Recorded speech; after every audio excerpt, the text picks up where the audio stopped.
The Marvel Cinematic Universe has been leading up to Secret Wars ever since the Infinity Saga ended. From the very first addition to Phase 4 in WandaVision, the Multiverse has been teased, which is why this era of the MCU has been titled the Multiverse Saga. Since then, we've gotten Spider-Man No Way Home and Doctor Strange in the Multiverse of Madness, both dipping into the multiverse before Marvel inevitably goes all in with the 5th and 6th Avengers movies. Originally, when the 5th Avengers movie was announced, it was subtitled Kang Dynasty, but Marvel Studios has since changed the name for whatever reason. It could be due to the financial and critical disappointment of Quantumania with Kang appearing in there, or it could be due to Jonathan Majors being dropped from the role after being found guilty of assault and harassment. Now, the name change could mean two things. One, they're no longer going with Kang being the big bad leading into Secret Wars. The other option is that Marvel is going to recast Kang, stick with the original plan, and just remove the word Kang from the title because they feel it might have a negative connotation attached to it. If Marvel chooses option A and replace Kang, that evil could be Galactus, who threatens to devour Earth, is successful in the mission, so the only way for the Avengers to save themselves is to merge with another universe, thus leading to Secret Wars. Another character that could replace Kang is the Beyonder, who is essentially omnipotent within the Marvel Universe, possessing vast godlike powers. This could be likely because his first comic appearance was in the 1984 version of Secret Wars. In this storyline, the Beyonder becomes fascinated with the superheroes and supervillains of Earth.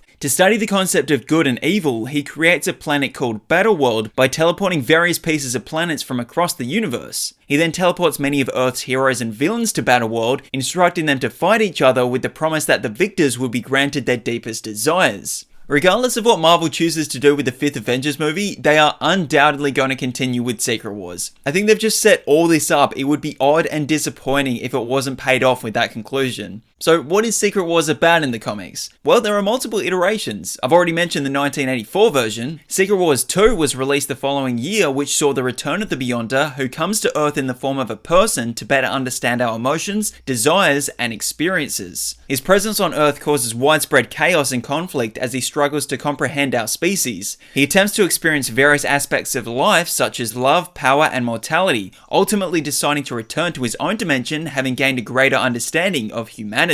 Finally, we have the 2015 version of Secret Wars. In this iteration, the multiverse is collapsing due to an incursion event involving collisions between parallel universes. Dr. Doom, using the power of the Beyonders, creates a new reality known as Battleworld from the remains of the destroyed universes. We get multiple versions of characters from all sorts of universes, plus the merging of the main 616 universe with the Ultimate Universe, which notably included the character of Miles Morales' Spider-Man. Battleworld is divided into various domains, each governed by different rulers. Doom rules like a godlike figure, with Doctor Strange second in command. The story follows various fractions as they navigate this new world, uncovering the truth about Battleworld's creation and the fate of the multiverse. The storyline concludes with a climactic battle between Doctor Doom and Mr. Fantastic. Reed ultimately defeats Doom and, with the help of Molecule Man, restores the multiverse. The universe is then reborn with some changes, leading into all new, all different Marvel. Out of the three versions of the Secret Wars comics, I think the one most likely to be adapted into the MCU's 6th Avengers film would be the most recent one from 2015, just based on what has already been set up in the previous movies and shows. However, due to Doctor Doom not currently being present in the MCU, it would be most likely that his character will be changed with another, more prominent figure in the movie universe. It would be a necessary change because the role of Doom in the comics relies on you knowing who he is as a character. If Marvel just brought him in for the first time for Secret Wars, it would definitely feel out of place and not make much sense in the context of the MCU. So with the 2015 version being the most likely to be adapted for the 6th Avengers, how can the 5th Avengers movie lead into that film? Well, that story arc was building up for about a year in the comics. Every issue you bought would have text at the top of the cover saying something like, "Time runs out in 6 months." So my idea would be incorporating elements of that lead up, but adapting it so that it fits with the characters and the stories already built up in the movies and shows of the MCU. Hence why I think the title of the 5th Avengers movie should be called Avengers Time Runs Out.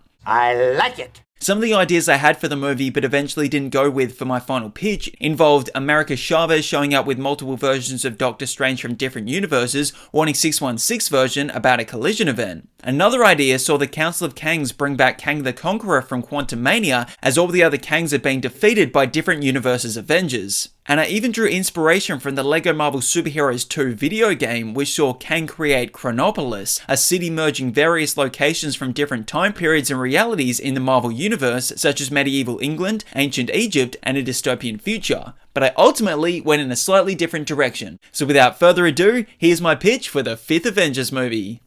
Assemble. The different variants of Kangs have been trying to conquer universes but are failing. Even the most powerful Kang lost to Ant-Man in Quantumania. Their numbers are dwindling, so the Council of Kangs want to destroy the multiverse and have one sole universe for them to rule. Immortus, Ramatut, and Scarlet Centurion destroy Loki's multiverse tree, beginning a collision event. Loki goes to tell Thor, who then relays the information to Doctor Strange and Clea.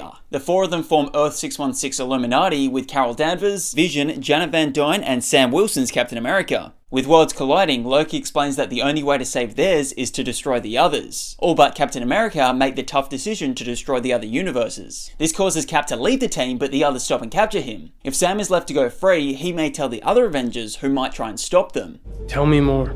The Illuminati developed the Incursion Destroyer, or the Ultimate Nullifier or something, a device created using the brainpower and magic of the Illuminati. As they're about to enact the plan, the rest of the Avengers show up. Cap contacted them as he was being held prisoner by the Illuminati. When the Illuminati reveal their motives, some of the Avengers are for it, but others aren't. This leads to a fight between the two opinions, which is only broken up by the 3 members of the Council of Kangs. The Avengers are given a choice: have their universe saved by the Kangs and allow them to rule, or have their universe destroyed. Heroes have to make the tough choices, don't they? The Avengers want neither, so they fight. The fight creates a distraction which divides the heroes into 3 groups. The Illuminati leave as they have to change location for the weapon to work because the multiverse keeps moving. So one group of Avengers spends the movie trying to locate and stop them. You have the champions traveling the multiverse thanks to America Chavez, warning other variants she's made friends with over the years. This includes the 2025 movie version of the Fantastic Four, and Emma Stone's Gwen Stacy, who will later be revealed to be that universe's Spider-Gwen. And the final group is battling the Kangs. Even though the Kangs don't need to fight to rule the universe, they know if they don't, they'll have to fight them one day anyway.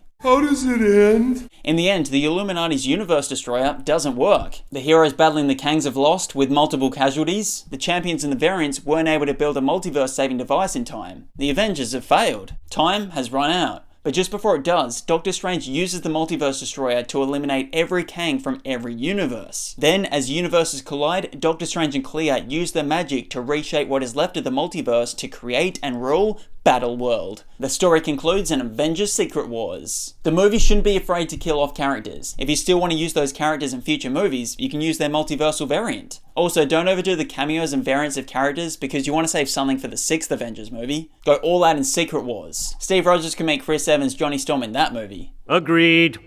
And now, here are the Avengers going to the Disney multiverse. A whole new world.